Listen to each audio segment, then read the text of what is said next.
तो रिसेंटली जितने भी स्टूडेंट्स आए हैं उनका एम्बेसी इंटरव्यू आया, लाजमी आया है। इससे पहले हम बात करते हैं कि एम्बेसी इंटरव्यू आता क्यों है। अब एम्बेसी इंटरव्यू क्लियर करने के लिए एक दो बातें आप अपने माइंड में रख लें। मैं आप लोगों से 3 से 4 जो इंपॉर्टेंट क्वेश्चन है वो शेयर कर दूंगा, इंशाल्लाह आपका एम्बेसी इंटरव्यू क्लियर हो जाएगा। अस्सलामुअलैकुम मेहरबान कदरदान, आपका हुज़ैफ़ा अवान। तो क्या हाल चाल है सबका? उम्मीद करता हूँ सब ठीक होंगे, खुशबाश होंगे, मज़े में होंगे। तो वेलकम करते हैं आप लोगों का मेरे एक और न्यू व्लॉग में। तो यार आज का व्लॉग स्टार्ट करने से पहले मैं आप लोगों से सिर्फ एक बात करने जा रहा हूँ, और वो बात ये है कि हमारे 1K सब्सक्राइबर्स होने में सिर्फ इतने से सब्सक्राइबर्स रह गए हैं। आप लोगों ने बस जल्दी जल्दी सब्सक्राइब करना है और 1K करवाने हैं, क्योंकि एक सब्सक्राइब से यार हमें मोटिवेशन मिलती है और हम मज़े की वीडियोस लेके आते हैं। आगे भी आपको मेरी तरफ से इन्फॉर्मेशनल वीडियोस भी और मज़े के व्लॉग्स भी मिलते रहेंगे। इसलिए आप लोगों ने चैनल को लाजमी सब्सक्राइब करना है और अपने दोस्तों के साथ शेयर करना है, ताकि जल्दी से हमारे पहले 1K हो जाए, फिर हम मिलकर सेलिब्रेट भी करेंगे। बस ये थी एक छोटी सी बात जो मैंने आप लोगों से करनी थी। इसके बाद अब अपनी वीडियो शुरू करते हैं। और आज की वीडियो मेरी जनरल इनटेक स्टूडेंट्स वालों के लिए काफ़ी इंपॉर्टेंट होने वाली है, क्योंकि यार आप लोगों ने देखा होगा कि अब रिसेंटली जितने भी स्टूडेंट्स आए हैं उनका एम्बेसी इंटरव्यू आया, लाजमी आया, ठीक है। तो आज की मेरी वीडियो एम्बेसी इंटरव्यू के बारे में ही होने वाली है कि आपसे एम्बेसी इंटरव्यू में क्या क्या क्वेश्चंस पूछे जाएंगे, ठीक है, और किस किस का ये एम्बेसी इंटरव्यू आता है, किस किस का नहीं आता, या क्या वो गलती करते हैं कि जिस गलती की वजह से आपका एम्बेसी इंटरव्यू आ जाता है। तो ये सारी चीज़ें हम आज की वीडियो में डिस्कस करेंगे। तो वीडियो आगे देखने से पहले चैनल को कर दे सब्सक्राइब और वीडियो को कर दे लाइक, ताकि आप लोगों को मज़े मज़े की वीडियोस मिलती रहें।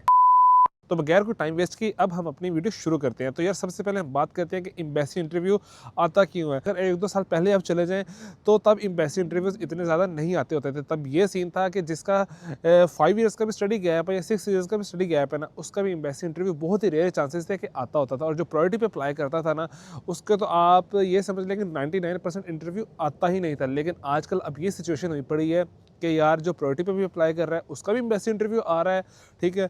और जिसका कोई स्टडी गैप भी नहीं है ना, जिसने मतलब फ़ौरन ही अप्लाई कर दिया यूके का वीज़ा, उसका भी एम्बेसी इंटरव्यू अब आ रहा है। तो इसको अब टैकल किस तरह से करना है? अब आपने सबसे पहले तो इधर घबराना बिल्कुल भी नहीं है कि अगर आपका एम्बेसी इंटरव्यू आ जाता है। अब एम्बेसी इंटरव्यू क्लियर करने के लिए एक दो बातें आप अपने माइंड में रख लें कि एम्बेसी इंटरव्यू को जितना आप सर पे सवार करेंगे ना, उतना ही आप मुश्किल में जाएंगे और आपसे इंटरव्यू क्लियर नहीं होगा। इसलिए इसको आपने सर पे सवार नहीं करना। अब दूसरी बात ये है कि ये सेम एज़ यूनिवर्सिटी जैसा ही इंटरव्यू होता है, ठीक है। इसमें कोई मतलब कि उन्होंने ऊपर नीचे सवाल नहीं करने होते, कोई कुछ नहीं करना होता है। सिर्फ और सिर्फ 1-2 सवाल वो यूनिवर्सिटी से ज़्यादा पूछ लेंगे, लेकिन होता ये सेम यूनिवर्सिटी जैसा ही इंटरव्यू है। इसलिए आप लोग इस चीज़ की टेंशन बिल्कुल भी ना लें, क्योंकि आपने यूनिवर्सिटी का भी इंटरव्यू दिया होगा तो आपको एम्बेसी इंटरव्यू देना ईजी होगा। मैं आप लोगों से 3 से 4 जो इंपॉर्टेंट क्वेश्चन है वो शेयर कर दूंगा, और आप लोग वो प्रिपेयर कर लीजिएगा। इंशाल्लाह आपका एम्बेसी इंटरव्यू क्लियर हो जाएगा। लेकिन आपने इन 3-4 क्वेश्चन पे नहीं रहना है, आपने खुद से भी कुछ ना कुछ प्रिपेयर करते रहना, ताकि कोई भी चीज़ मिस ना हो जाए। तो जो क्वेश्चंस आपसे एम्बेसी इंटरव्यू में पूछे जाते हैं उनमें से सबसे पहला क्वेश्चन तो बहुत ही कॉमन है कि आपका नेम पूछा जाएगा, ठीक है।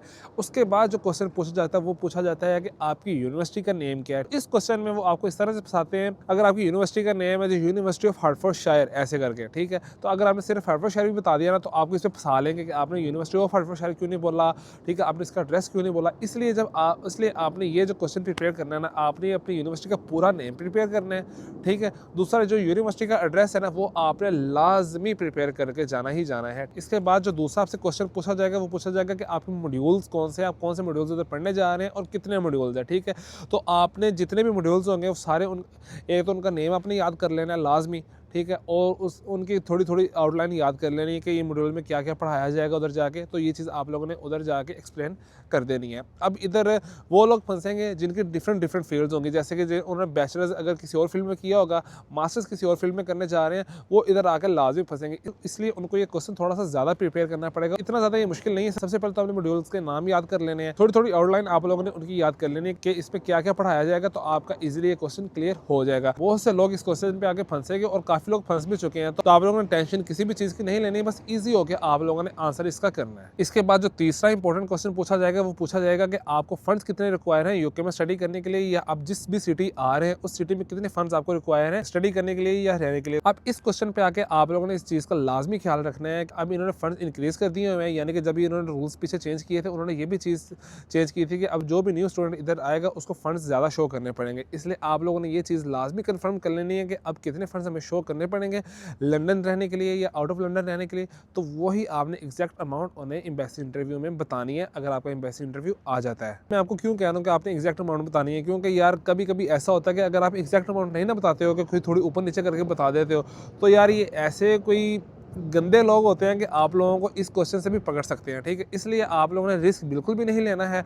आपको जो अब एग्जैक्ट अमाउंट, जो न्यू अमाउंट है, आप लोगों ने वही बतानी है, ताकि किसी भी चीज़ की कोई कसर रह ही ना जाए पीछे। इसके बाद आपसे वो एक दो क्वेश्चन पूछेंगे। एक तो वो आपसे पूछेंगे कि आप रहोगे कहाँ पे जाके, और दूसरा आपसे पूछेंगे कि आपको एयरपोर्ट पे कौन लेने आएगा। ये ट्रिकी क्वेश्चन होते हैं आपको फंसाने के लिए, इसलिए आप लोगों ने ना जल्दबाजी नहीं इन क्वेश्चन पे करनी है, आपने ईजी होकर आंसर देना है। सबसे पहले तो आपसे अगर वो पूछेंगे कि आप रहोगे कहाँ पे जाके, तो आपने यूनिवर्सिटी के करीब करीब कोई भी आपने जगह ढूंढ लेनी है, ठीक है। उसका एड्रेस आपने बता देना कि मैं इधर जाके अपनी अकोमोडेशन अरेंज करूंगा। और दूसरा वो आपसे पूछेंगे कि आपको एयरपोर्ट पे कौन लेने आएगा, तो इधर सिंपल आंसर यही करना है, फ्रेंड ऑलरेडी उधर पढ़ रहे हैं, वही मुझे लेने उधर से आ जाएगा। और जो दूसरा क्वेश्चन है कि आपको एयरपोर्ट पे कौन लेने आएगा, अब इसके दो आंसर्स हैं। एक तो आप ये भी कह सकते हो कि मेरी यूनिवर्सिटी मेरी कन्वेंस से अरेंज कर देगी तो मैं इजीली चला जाऊंगा, और दूसरा आप ये कह सकते हो कि मेरा फ्रेंड ऑलरेडी उधर स्टडी कर रहा है तो मेरा फ्रेंड मुझे लेने आ जाएगा। That's it. इसके अलावा आपने और कुछ नहीं कहना है कि मेरे रिलेटिव्स उधर हैं, वो उधर कब से रह रहे हैं, ये कर रहे हैं, वो कर रहे हैं। ये चीज़ आपने बिल्कुल नहीं करनी है, सिर्फ सिंपल एज इट इज़ आपने आंसर इसका यही दे देना है। तो यार ये थी मेरी आज की वीडियो एम्बेसी इंटरव्यू पे, कि आपसे एम्बेसी इंटरव्यू में क्या क्या क्वेश्चंस पूछे जाएंगे, और वो मैंने जो मेन क्वेश्चंस हैं वो मैंने आप लोगों को बता दिए। इसके अलावा आप अपनी भी रिसर्च कर सकते हैं, ठीक है, कि इसके अलावा और भी कौन से क्वेश्चंस आपसे पूछे जाएंगे, तो आप वो भी प्रिपेयर कर सकते हैं। लेकिन जो मैंने आप लोगों को बता दिए ये मेन क्वेश्चंस हैं, आप ये भी प्रिपेयर कर लेंगे तो आपका काफ़ी हद तक एम्बेसी इंटरव्यू क्लियर हो जाएगा। इसलिए कोई कसर पीछे ना रह जाए, आप अपनी भी रिसर्च करते रहिएगा, ठीक है। तो उम्मीद करता हूँ कि आप लोगों को वीडियो पसंद आई होगी, तो जल्दी से चैनल को कर दे सब्सक्राइब, वीडियो को कर दे लाइक, ताकि आप लोगों को मजे मजे के वीडियोस और व्लॉग्स मिलते रहें। फिर मिलेंगे आपसे न्यू वीडियो में, तब तक के लिए अपना ख्याल रखिएगा और भाई को दुआ में याद रखिएगा। और जो जनवरी इंटेक में आ रहे हैं, घबराना बिल्कुल नहीं है, अल्लाह पाक पे यकीन रखना है, इंशाल्लाह सब काम इधर आके हो जाएंगे। तो जाते जाते चैनल करें सब्सक्राइब, वीडियो करें लाइक। फिर मिलेंगे आपसे न्यू वीडियो में। अल्लाह हाफिज। Thanks. Love you. Forever.